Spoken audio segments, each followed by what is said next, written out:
नमस्कार, स्वागत है आपका। वक्त हो चला है प्राइम टाइम एक्सक्लूसिव का। मैं हूं आपके साथ आशा झा। लेकिन बड़ी खबर है, उसी के साथ इस बुलेटिन की शुरुआत कर रहे हैं। आपको बता दें, पीएफआई से आरएसएस की तुलना पर पटना एसएसपी की मुश्किलें बढ़ गई हैं। पटना एसएसपी मानवजीत सिंह को नोटिस थमा दिया गया है। एडीजी पुलिस मुख्यालय ने ये कारण बताओ नोटिस उनको जारी किया है।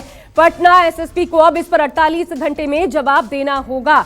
इधर आपको यह भी बता दें, बीजेपी ने पटना एसएसपी को हटाए जाने की मांग भी की है। दरअसल जो तुलना उन्होंने की अपने बयान में आरएसएस ट्रेनिंग की और पीएफआई जिस प्रकार की ट्रेनिंग देता है, उस पर बुरे फंस गए हैं। पीएफआई से आरएसएस की तुलना पर पटना के एसएसपी हैं एमएस ढिल्लों, वो फंस गए हैं। और अब बीजेपी कह रही है कि जिहादी मानसिकता साफ साफ उनके बयान से दर्शाती है दिवालिया और जिहादी मानसिकता के ये समर्थक है। ऐसे में इनको पद से हटाया जाना चाहिए। 48 घंटे में अब देखिए पटना एसएसपी को इस पूरे मामले में जवाब देना होगा।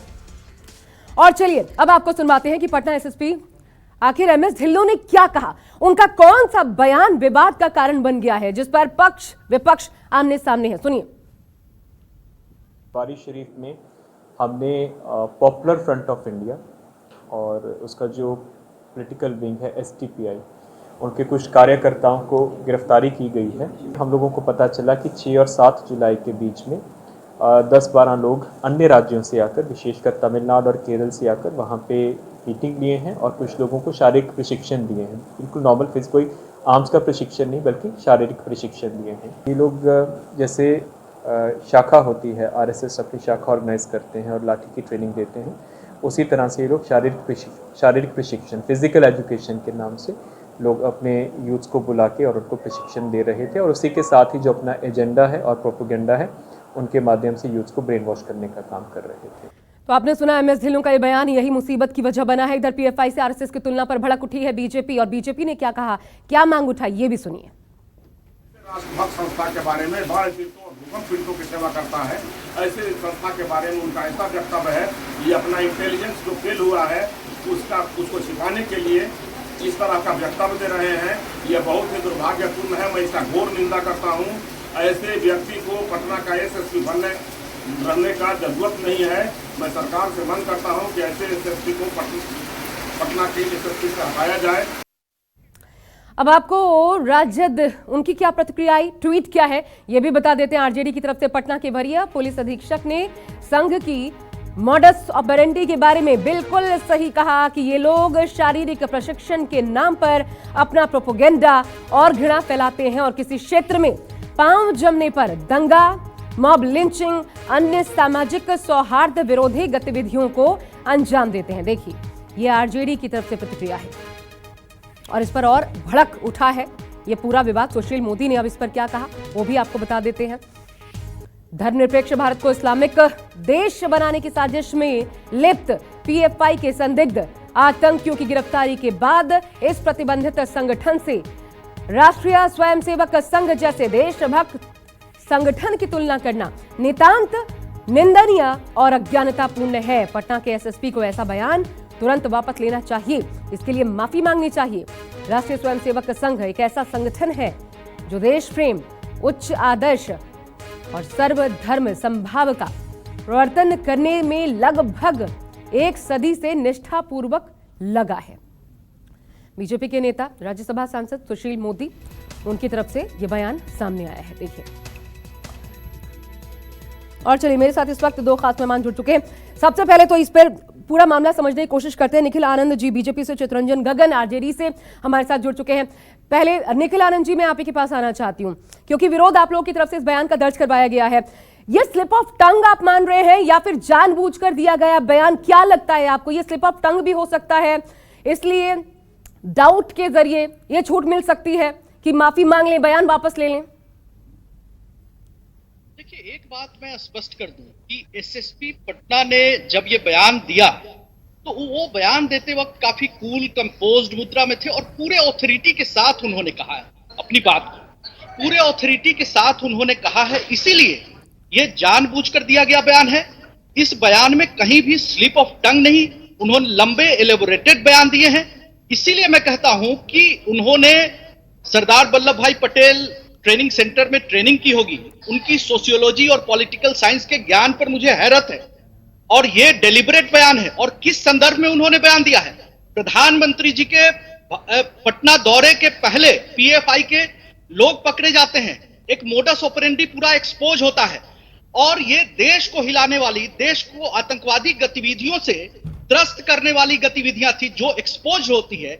और इतने सीरियस इन्वेस्टिगेशन के बीच में ये सोशली पॉलिटिकली डेविएट करने वाले बयान हैं, ये समाज में निश्चित तौर पर इससे गलत संदेश जाता है। और हम तो ये मानते हैं कि कोई भी आईएएस आईपीएस ऑफिसर जो होता है वो राजनीति से परे, विचारधारा के प्रभाव से परे होता है। और ये बयान निश्चित तौर पर लगता है कि उनके अंदर कुछ राजनीति का कीड़ा कुलबुला रहा होगा। अगर ऐसा है तो पटना एसएसपी को इस्तीफा देना चाहिए और पॉलिटिक्स ज्वाइन करना चाहिए, जो भी एलिजियंस वो शो करना चाहते हैं।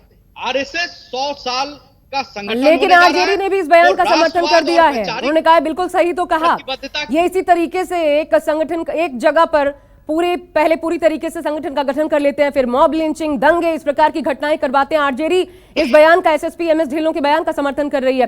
क्यों लगता है सही कहा चितरंजन गंगन जी? आरएसएस की तुलना एक आतंकी संगठन पीएफआई, जिसकी आप लोग खुद कई बार निंदा कर चुके हैं, जिसको आप लोग खुद मानते हैं, और तब उसकी तुलना आपको कैसे जायज लग रहा है चितरंजन जी? नहीं, देखिए, जिस ढंग से आरएसएस के शाखा में पटना के सीनियर्स ने बिल्कुल सही कहा है, और जो रुक जाइए, चितरंजन जी जवाब दे रहे हैं, उसके बाद आप बोलिएगा। अब उनको जरा चुप करवाइए, निखिल जी को जरा चुप करवाइए।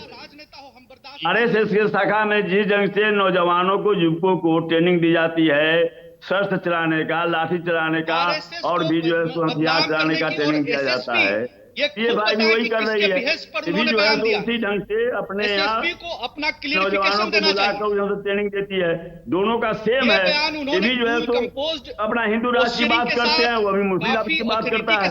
सवाल है कि दोनों को भारतीय संविधान में दोनों की किसी की आस्था नहीं है। अगर यह कहें कि हाँ साहब लाठी चलाओ और अस्त्र चलाना सीखो आरएसएस के कैंप में, और हिंदू राष्ट्र की बात करते हैं, तो वह भी करता है। दोनों संविधान के खिलाफ बात कर रहे हैं। दोनों की जो एक्टिविटी है संविधान विरोधी है, और ये लोग जो है सो ट्रेनिंग देते हैं, संरक्षण देने वाले यही राजद के लोग हैं। ठीक है, लेकिन एक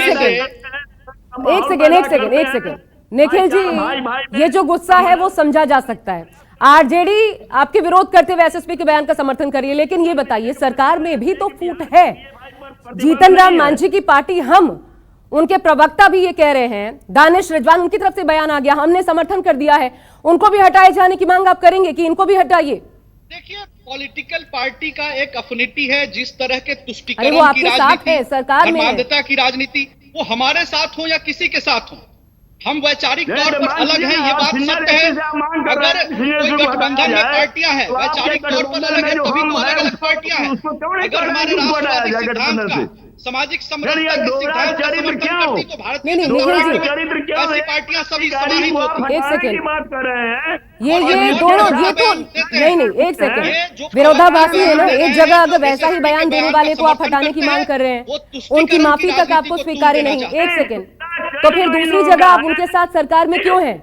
जो सरकार में होते हुए आपको वही संगठन बता रहे हैं, जैसा कि पीएफआई, उनके साथ सरकार कैसे चलाई जा सकती है? लेकर के हम सरकार में सरकार बनाते हैं, लेकिन यहाँ जिस तरह की भाषा आरजेडी बोलती है, कुछ पार्टियों को बीमारी है इस देश की आजादी के बाद से तुष्टीकरण की राजनीति करना, धर्मांधता को और इस्लामिक फंडामेंटलिज्म को जिस तरीके से इन लोगों ने सर चढ़ाकर इस हद तक पहुंचाया है। आप पटना में मिनी पाकिस्तान की सोच सकते हैं।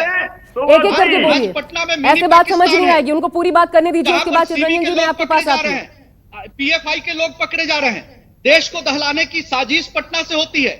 और अगर एसएसपी इस तरह के बड़े मोडस ऑपरेंडी जिसके फॉरेन कनेक्शन हो, जो पाकिस्तान स्पॉन्सर्ड टेररिज्म से जिनका लिंक हो, इन्वेस्टिगेशन कर रहे हो, और ऐसी हल्की बातें कर रहे हो जो राजनीति और समाज को प्रभावित करती है, तो निश्चित तौर पर हम इसका विरोध करते हैं। चितरंजन जी, और ऐसी सरकार को आप स्वीकार कर रहे हैं जो सरकार में बैठे हुए हैं, उनका समर्थन करने वाले आरएसएस, अगर आपको लगता है कि ये भी उसी तरीके की आतंकी ट्रेनिंग देते हैं, तो आपने कितने मामले दर्ज करवा दिए? आपने कहा ये मुद्दा उठा दिया, आज इस तुलना पर फिर सियासत क्यों? पार्टी है जो सरकार में शामिल है, वो जो है तो समर्थन किया है एसएसपी के बयान का, उस पर चुप क्यों है? उस पर क्यों जो दोहरा क्षेत्र क्यों? नहीं, वो मैंने उनसे पूछ रही हूँ, आप जवाब दीजिए चितरंजन जी। बिहार की सरकार जी। चला रही है वो पार्टी जिसके ऊपर जिसका जो समर्थक संगठन है, आप उसे कह रहे हैं कि ये भी आतंकी ट्रेनिंग देते हैं, तो फिर आप कैसे स्वीकार कर रहे हैं ऐसी पार्टी को? आपने कितने मामले, अगर आपको लगता है कि बिल्कुल वही है, तो आपने पीएफआई की तरह इनके खिलाफ केसेस क्यों नहीं दर्ज करवा दिए? नहीं, हम तो आरएसएस के विरोध शुरू से कर दे रहे हैं। आरएसएस के विरोध हम शुरू से कर दे रहे हैं। आरएसएस पर भी सरदार वल्लभ भाई पटेल ने प्रतिबंध लगाया था। आरजेडी को जब और हम तो केंद्र कहते सरकार हैं में कि सत्ता आरएसएस संभालने का का मौका चरित्र मिला, देश तो इन्होंने में किसको दंगा केंद्रीय फैलाना, गृह राज्य आतंक मंत्री पैदा बनाया? करना, लोगों के इन्होंने निर्भय का एक वातावरण पैदा स्मगलर को, करना, एक गुंडा, भाई एक के बीच में अपराधी व्यवस्था चरित्र पैदा के करना, व्यक्ति को, इन लोगों का तस्लीमुद्दीन चरित्र रहा है। को केंद्र में गृह राज्य मंत्री ये बनाया। मुद्दा भड़काऊ है, भारतीय ये जनता समझा जा पार्टी ने सकता है, किसको विवाद बनाया? लंबा खींचेगा ये भी समझा जा सकता है, लेकिन मैं आखिरी सवाल चित्रंजन जी आप इसे इसका जवाब क्या नीतीश कुमार से मांग करेंगे बीजेपी से अलग हूं? क्योंकि अगर आप ये कह रहे हैं कि आतंकी संगठन की तरह काम करती है आरएसएस, नीतीश जी जिस सिद्धांत को मानते हैं, जिस परिवेश में राजनीति उन्होंने शुरू की है, आज गलत लोगों के संगत में हैं और आरएसएस और भाजपा के साथ मिलकर जो सरकार चला रहे हैं। हम तो कह रहे हैं कि नीतीश जी आप समाजवादी विचारधारा के होते हुए और आरएसएस जैसे सांप्रदायिक संगठन। ठीक है, मेरे पास वक्त इतना ही था। आप दोनों का शुक्रिया हमारे साथ जुड़ने के लिए। ये मुद्दा बेहद संवेदनशील, और देखिए पटना के एसएसपी जिनको 48 घंटे के भीतर जवाब देना होगा, उन्हें कारण बताओ नोटिस जारी किया गया है एडीजी पुलिस मुख्यालय की तरफ से। दरअसल एसएसपी मानवजीत सिंह ढिल्लों, एमएस ढिल्लों, जिन्होंने ये बयान दिया, और बयान देकर के हालांकि बाद में उनका ये बयान भी सामने आया कि उनके जो कुछ उन्होंने कहा उसको गलत संदर्भ में पेश किया जा रहा है, गलत तरीके से समझा जा रहा है। नमस्कार, मैं हूं मानक गुप्ता। अगर आपको हमारा ये वीडियो पसंद आया हो तो इसे लाइक और शेयर जरूर करें, और हां, हमें सब्सक्राइब और फॉलो करना ना भूलें ताकि आप देश और दुनिया की कोई खबर मिस ना करें। तो जुड़े रहिए हमारे साथ और देखते रहिए न्यूज़ 24।